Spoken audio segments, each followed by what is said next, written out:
Hello, this is Builder Elephant, and today for my public library I got Harry Potter, The Magical Guide to the Wizarding World. And I was actually surprised to get this book because it came out in 2019, and usually when I do these reviews, they're actually on older books. A lot of them have been discontinued, so it's kind of fun to thumb through a book that's got a new release within the last year. And here we've got the table of contents of all the wonderful things we will be discussing and reading about. And of course we have our small little introduction about the wizarding world of Harry Potter. And then we start with Welcome to Hogwarts. And so this is about our journey to Hogwarts and kind of the sets LEGO has created on that journey. And of course Hogwarts Express is the very first set because that's where Harry gets on the Hogwarts Express to go to Hogwarts and start his school of witchcraft and wizardry. And here at the bottom they have the sets or the characters being discussed. So you've got LEGO set Hogwarts Express 75955. So if you want this set, you know how you can find it. And the first paragraph is just about the actual scene in Harry Potter. And this is an interesting fact. I didn't know that it was on September 1st at 11 a.m. I didn't know the exact date and time, so that was kind of a fun little fact that I got from this book. And then the second paragraph, or the bottom paragraphs after you talk about the scene being discussed, is about the set and how they have depicted it here. So you talk about the actual train set and the features that the LEGO set has that kind of matches the movie. And here we talk about Harry Potter that comes in this set. So it talks about the different sets this one comes in. It comes in not only the Hogwarts Express set, but also Aragog's Lair 75950. So if you want this minifigure, you can get either one of those sets. But here we talk about how, a little bit about Harry Potter, and then we talk about how this set kind of goes into it. Then here you see The Boy Who Lives. So they include a magazine or the newspaper with the Daily Prophet of the title about Harry Potter. We have a little bit about Hermione Granger and how smart she is and what this character was made of to look like. You've got Ron Weasley, of course, because it's always Harry, Ron, and Hermione. Then we've got the journey to Hogwarts. So here they're kind of breaking down that Hogwarts Express set, and you're kind of seeing the trolley car that's in it and how they set up a scene within it. And then after we get off the trolley, we're at the first glimpse at Hogwarts Castle. So we have the kids coming into Hogwarts Castle on the boat. And a little bit of background, we've got the sorting hat. So again, we've got another scene here where they've set up the scene within the set. And I love the tight shots they do here. So one of my complaints is that sometimes it's just like a lot of photoshopping, but here you get those tight shots to kind of see how you might want to set up scenes within the set that you buy. And this is kind of cool. This is Godric Gryffindor, and I love this set. This is actually the Hogwarts Castle 71043. It was a micro build castle, and it is amazingly detailed. Of what I understand, it's a little bit kind of tedious to build because there are so many small pieces, but the end result is spectacular. I just can't afford it. But here we've got Salazar Slytherin, and of course he's bald because villains are always bald. I say that because I'm losing my hair. Helga Hufflepuff. And these all sets came with that micro build. We've got Rowena Ravenclaw. And now we get to the teachers who currently teach Harry at Hogwarts. And of course you have Professor Dumbledore. And now this one not only does it include the sets, but it also includes the minifigure series. Because Dumbledore came in a couple sets, or one set, but he also was a LEGO minifigure CMF series 71022. And that's the set there, or the minifigure they're depicting here with his little pensive, and they talk about the pensive and what it can do, as well as the character bio in that first paragraph. You got Professor McGonagall, who actually does come in the Great Hall set.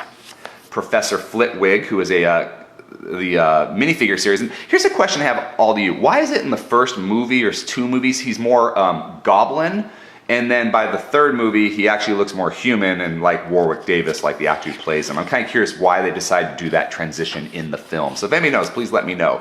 Madam Hooch. Now, Madam Hooch came in a special LEGO Harry Potter exclusive set 500524. And this is a 4-pack of figures, and I'm actually really disappointed that this was an exclusive figure because I really think it would have gone well with the Quidditch set, which you can see here in the background. So I think she should have been included in the Quidditch set and not an exclusive minifigure. So that's just one of my things I'm a little sad about because I don't have her, and this set is kind of expensive to get. Professor Snape. Now Professor Snape comes in a lot of sets. You got the Whomping Willow, you got the Quidditch match, and I'm sure there's going to be variations of him as we come because he's so important to the storyline. You got Hubris Hagrid, one of my favorite characters. Professor Trelawney and the minifigure CMF series. Professor Slughorn was another one of those characters in the exclusive sets, and I was actually okay with a Slughorn being in there because I feel like he wasn't as prominent of a character. So I feel like this is an okay set to put in that exclusive minifigure set. But to put Madam Hooch, I felt that was kind of like, I don't know, that was kind of unfair to us Lego fans and Harry Potter fans. So school life. So now we're going to get within these sets. We've talked about the professors, and now we're going to talk about those little rooms within that large castle you can build. So here you can kind of see potions lessons and how they've set up their potions table with the pot and the candle. Flying lessons. So this is more of a picture taken from the front cover. So if you've seen the box for the Lego Hogwarts Great Castle 75954, this is basically just lifted from the box. That's why it looks so similar.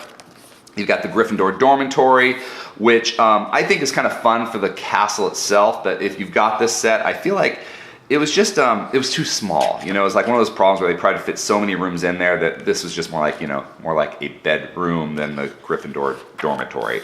Neville Longbottom, I'm really glad they found a way to get him in there with the CMF series. You got Dean Thomas, the loyal friend, and then we've got the Owlery. So here is just a little room where, there were hundreds of owls in the movie, but we just got Hedwig there and a little note for him to deliver in mail. Then we've got Mealtime at Hogwarts. Again, just kind of setting up a little scene within those larger sets. The Mirror of Erised, which is kind of cool. These are actually stickers, but they kind of show you what those stickers will look like if you can put them on straight and proper, because as we know, those stickers rarely go on straight, which why I'm more a fan of I'm fans of printed bricks instead of stickers. Then we've got the Whomping Willow set. And again, this is kind of just lifted from the box art. They didn't actually set up any scenes here. And then we got the Dueling Club. And I like this because they talk about the Dueling Club and the After School Club where they're practicing defense against the dark arts. But they talk about here, let's see, here it is. Okay, so with things so out of hand, it could be a great time to break up the club, but not the Great Hall, which can be used for many other Lego scenes. So here they're showing you like kind of working with your magical wands, but they're encouraging you to come up with your own scenes. And I think that's great because that's what Lego's about. You using your imagination, not just following directions. Then you've got Potions Juice class, Nearly Headless Nick. Let that take his head off because, technically it should still be attached, but it works for Lego. Then you got the Quidditch match, and that's just a whole set. They're kind of showing you in one big picture there. You got Cho Chang, one of Harry's love interests, Cedric Diggory. The invisibility cloak, kind of show you how that should look, unless it's kind of wrinkled because it was in a CMF bag as you were feeling it. Then you got the dressing down, so you got Snape kind of scolding Harry and Ron in his office. You got Argus Filch, and then you got Draco Malfoy as a CMF, but if you have that Quidditch set, you definitely probably want to get him for the Quidditch set, and you got a little snitch there. Then you got Luna Lovegood, and they talk about how her father is the editor of the Quibbler. Then Defense Against the Dark Arts, and here you kind of see the Basilisk because that's one of the major threats. And you got Voldemort, Lord Voldemort, the ultimate villain. You got the dreaded Dementors, and this book came out and kind of introduced the first wave of minifigures and sets. But as we know, there's now the Dementor set where you get Harry's Patronus, so that's kind of a cool little set, and not yet introduced. We got Mad-Eye Moody, talked about him a bit. The Professor Lupin, who comes in the Hogwarts Express, because that's when Harry and them all meet him for the first time. You got Umbridge, who I love this character and all her little cat paraphernalia in her office, but she again was one of those exclusive sets that came in the 4-pack. Professor Quidditch, which I'm okay with. I'm okay with that. So you got Professor Quirrell, who we all know has a dark secret. Neville, it's Bogart. So this is Professor Snape dressed as a woman when Neville made him look kind of less scary in Divinations class, or Dark Arts class, sorry. And now we've got the Deadly Basilisk. And I actually love this head of the Basilisk, but was not impressed with the body. And I'm actually gonna make a video about how I think I can make it a little better. And then we've got magical creatures here. So there's a lot of magical creatures you can build. We've got Fox the Phoenix, and that was a really small build within the castle itself. Then you've got magical companions with their, we've got our Hedwig and the cat and the mouse Scabbers, who might be something more. You got Dobby the house elf with his little sock because Harry set him free. Aragog, large spider, and then we come to our index. And one thing before we go, so this is one set, this is just kind of introducing the Harry Potter magical world, or the wizarding world. I feel it's a shame that they didn't include some of the magical beast sets and characters in this book. And especially when you've got so many of these magical creatures with Snoot Scalamanders, briefcase set, and that's kind of what he's all about. But overall, I really love this book. I thought it was a great little read, especially for beginning readers, because if you're a really big fan of Harry Potter, you can simply, you get a little practice reading. It's very simple reading, and you learn a little bit about not only the movie and the books, but also about the sets and how you can use them to create your own scenes of a wizarding world. If you enjoyed this video, please subscribe, and you can click on the image to watch another video. Until next time, let's keep building together.